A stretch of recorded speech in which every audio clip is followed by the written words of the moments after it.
大家好，歡迎嚟到 Facebook.com Trader Peter Pan， 我係 Facebook.com Trader Peter Pan 嘅小飛俠 Peter Lee。今日咧係2014年嘅3月23號嘅。我哋一個免費服務啦，就使用我嘅方法咧去分析股票同埋股市嘅。我哋咧提供呢個服務咧，就同你主流傳媒聽到嘅嘢咧係好唔同嘅。希望咧就提供呢個服務啦，就回饋社會啦。今日咧個主題咧就係股市預言啦，咁就係恒生指數咧有88% 機會咧喺今年嘅年尾咧就去到25,471點嘅。咁呢個係呢個主題嘅 Part 3嚟嘅嚇。開始之前咧都睇睇呢個我哋嘅宗旨服務宗旨啦。以往股票推介表現回報啊，股市預言嘅回報啊，咁我哋有Facebook blogger 啊、YouTube channel 啊嗰啲嘅。另外咧就以上呢個見到呢個咧就係我哋嘅完整嘅免責聲明啦。咁跟住我哋個 term of service 咧，你需要睇晒我哋整段嘅免責聲明嘅，如果唔係咧就唔應該使用我哋服務嘅。好啦，咁繼續講嗰個恒生指數預言嗰度啦。講到係嗰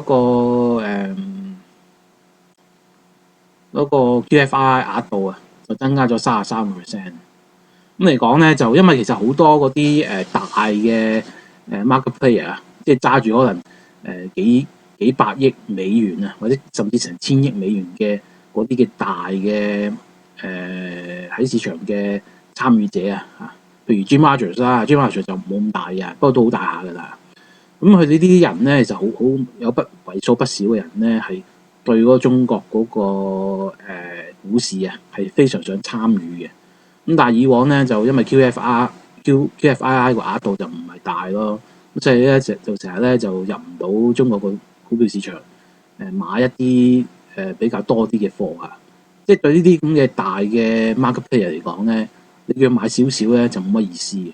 即係佢一買咧就可能買咗30%嗰間公司嘅股票噶啦，因為嚿錢大啊嘛，咁嚿錢大咁佢要揾個位擺先得噶嘛。咁以往就 QFII 個額度就細咯，咁但係最近咧唔細喎，即係增加咗33%喎，嗰個額度啊。咁所以呢啲外資咧就會入去中國咧就救市嘅，即係買股票，即係會入去買股票咯。咁買股票咧，咁咪即係救市咯，係咪？咁就係咁樣啦，個道理。咁所以咧就呢個亦都係救市措施嚟嘅啫。咁第三個重要措施嘅咧，上個星期五發表嘅咧，就係呢個創業板個門檻啊，就降低咗。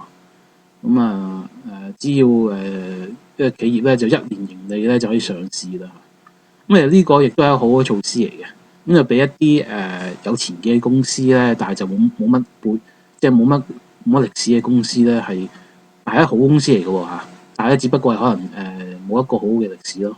咁但係咧都俾佢哋上市咧，咁亦都令個股市咧係會有一個利好嘅作用咯。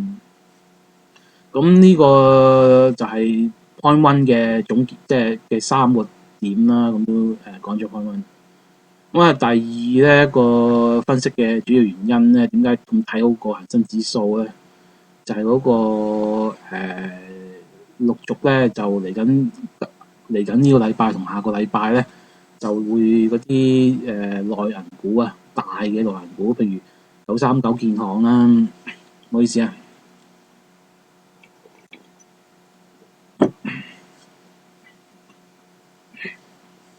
，1398工行啦，咁就會發業績㗎啦。咁我預計咧就佢哋啲業績咧係會好過上年嘅。好過上年就唔係因為咩特別，佢哋即係有咩改善啊，或者咩管理層有咩措施令到業績改善啊，而係只不過咧上年嘅業績就即係太差咯。咁所以今年咧我預計咧就會有啲改善嘅業績。咁另外咧，其實佢哋仲有一樣嘢都值得講咧，就其實啲業績咧真又好假又好咧，就唔係太重要嘅。當佢公布咗業績嘅時候咧，亦都即係我當佢業績係假啦。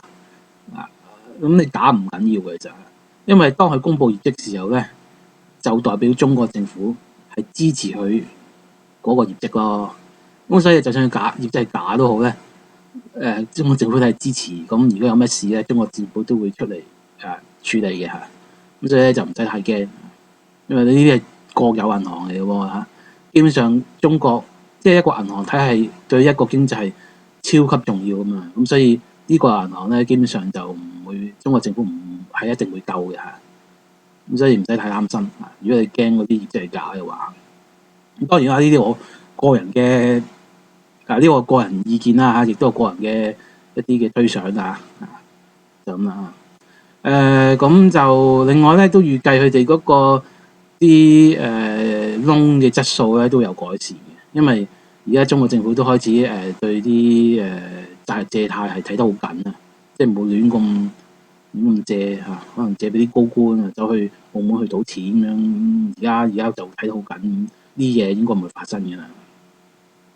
好啦，咁第三個 point 啊，點解咁睇好過恒生指數嗰個指數咧嚟緊嘅表現咧？唔好意思啊，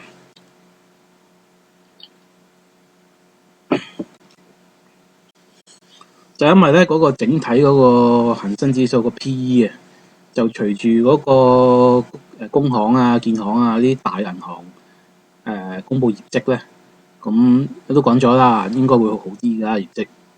咁所以咧就呢啲大銀行咧嗰幾間啦即係939啊、1398啊、3988呢啲咧，就係佔個恒生指數嘅比重係相當大嘅。咁隨住佢哋呢啲公佈嘅好嘅業績咧，就會拉低整體個恒生指數個 P/E 嘅。咁而家咧呢一刻嚟講咧，恒生指數即係星期五收市嘅時候咧咁就有 P/E 個 ratio 咧就10.24嘅 P/E 啦，而 dividend yield 咧就有3.65% 嘅，就係 analyst 提供啦，就係3月23號3月21號2014年嘅資料嚟嘅。咁你唔好睇少嗰啲即係呢啲估值，其實咧係一個唔好意思啊，